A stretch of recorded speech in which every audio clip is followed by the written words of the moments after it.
School থেকে এসে কচু ডান্ডি কেটে বেড়ানো হলো। এই এত বড় একটা কচুর ডান্ডি।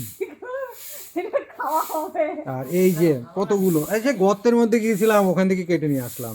ওই সাইডে ওইখানটায় রোদ পড়ে। এইগুলো নিয়ে যাব কালকে। তোমরা এই যে কি খাও, কত পাতা কচু। খাও নাকি এইগুলা খাও? না না, এই ডান্ডিগুলো খেতে ভালো লাগে। ডান্ডিগুলো খাও।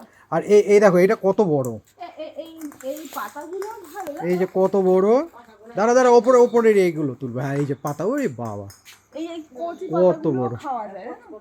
হ্যাঁ, কচুর পাতার ভাজা নাকি ঝাল ভালোই তো লাগে। গায়ে ব্যথা কমে, তাই না? কচু তো অনেকে খুব পছন্দ করে, দিয়ে কালো জিরে দিয়ে খায় এগুলো। কিন্তু এগুলো তো আবার ছোট প্যাকেট করতে হবে নিয়ে যাওয়ার জন্য। এগুলো ছোট ছোট করে কাটতে হবে। হ্যাঁ হ্যাঁ, ছোট ছোট করে কেটে ওই একজনকে দিতে হবে। একজনকে না, এই অনেক কজনেরই হবে। এই এগুলো রান্না করে অল্প হয়ে যায়। অল্প হয়ে যাবে। তাহলে একে আর